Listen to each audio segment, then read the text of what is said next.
I think is that the first F-bomb on your stream on purpose? Today? For today, yes. For today, yes. Okay, never mind. I guess there's actually a decent amount.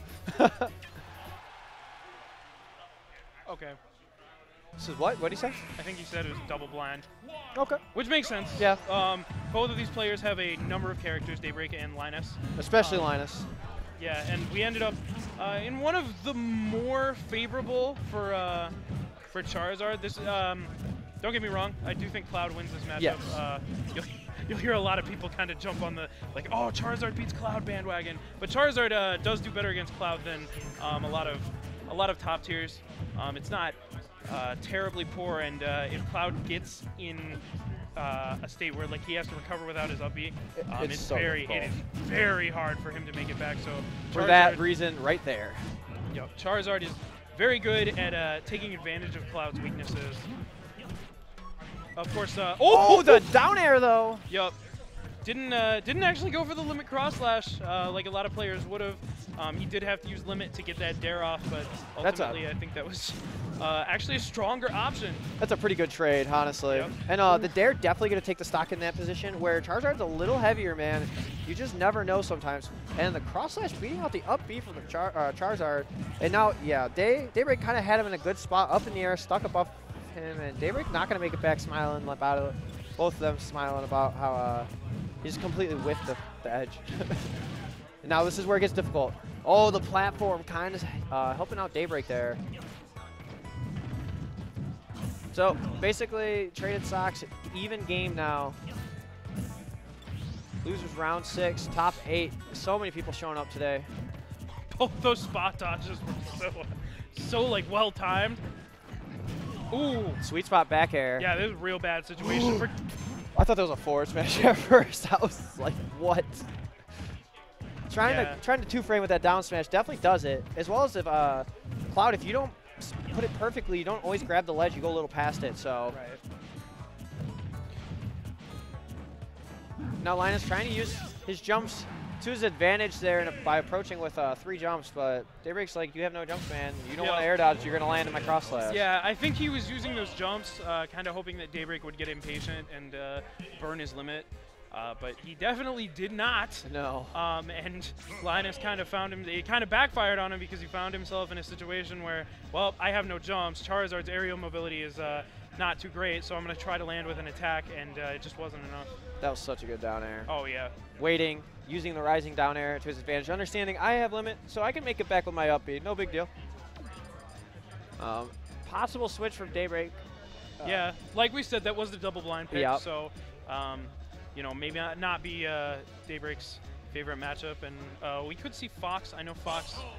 Okay, Falco? He switched. Well, then Linus is now going to switch off. Oh, I get you. Yeah. Yeah, he's probably going Falco to just because he may be more comfortable with it. And Linus switching to the Bowser. Charizard and, well, Linus plays a ton of characters. Charizard and Bowser are his two like tried and true characters that he's had this whole time. Yeah, you see him pull out a lot of different things. I know he's been working on like a zero suit, but a lot of it's matchup specific. And then when he gets to actually pick comfort picks, it is Charizard Bowser. And his Bowser's so good, so good. Let's see how it works out for him though. Daybreak going to Falco, we saw a little bit earlier. Big body for Daybreak to be hitting here. Probably a lot of great combos in the air. The platform's just kind of leaving him there, but Linus Daybreak keeping him at the ledge. Oh, okay. That's one way to get on stage, I suppose. Yeah. You're having it. Oh, you. I thought it was an up smash at first. I was like, oh my god, did he just call out his air dodge like that? I don't think up smash would have been worth it because he could have just gotten the guaranteed nair. But that F smash, like charge F smash from Bowser with rage. Kind of by the ledge. Yeah, against Falco, like even though he was at like 25 or something like that, I don't know. I think he's dead. I think he would have died on Town and City. Falco's really light, so like I'm pretty sure he would have died anyway. So I respect the attempt, but Daybreak not having any of it, he was able to take that first stock and. Yeah, looking pretty strong here, but this is a pretty good percentage for Linus to get this nice Koopa on Town and City. Might just take a stock, so Daybreak not going to want to get grabbed here, avoiding it at all costs, and that pivot grab almost getting it for Linus. Yeah, that trade definitely coming through for Daybreak. now kind of spacing each other out. Daybreak realizing, obviously, I'm in Koopa %, kind of spacing a lot more with back airs, lasers, running away. Yeah, although the more rage Bowser builds, the more difficult it'll get for him. But Falco is a fast faller, so with that amount of rage, no problem landing that combo whatsoever. And this will kind of put Linus back in the game, because you got to remember, especially against a character who falls as fast as Falco, and as light as Falco, it only takes like 1 grab. Yeah, there you go. So Day is behind Linus right now, telling him all you need is 2 grabs. His boy, helping out his boy over here, saying, now this is 1 grab. He doesn't even need 2. That's it. Boom! Koopa gonna take it. Yeah, I know. So Linus, Hawk, and Day, that triples tournament we had on Thursday, they all teamed together. And they all seem like pretty good friends now. So Day cheering on his boys right now. That's cool. Yeah, even when Yanni and Day were playing that crazy set, you could still hear Linus and Hawk cheering on Day. So that's good to hear. You know, it's sometimes hard to go to a place like this where everybody knows each other and you're the outsider and you're about to get upset and no one's cheering for you. That's such a difficult thing. So especially in the Midwest. Especially in the Midwest. Has Midwest clouds, excuse me. Yes. Midwest crowds are notorious. They're on the loud side. Yes. I don't know if we're quite like on the level of, say, Florida. So Day's actually probably used to it, because Florida is notorious for having like the loudest crowds, but Midwest is pretty noisy. I would say, yeah, a lot of the big house cheers, Frostbite cheers, people have heard those, you know. Oh yeah. We're vicious. All the different cheers yeah. of Frostbite. But game 1 going to Linus, good stuff there. Game 2, it's 1-1. Yep. So game 3 situation. By the way, guys, I'm going to say it before we get anywhere towards losers, winners, and grants. Everything's best of 3 here.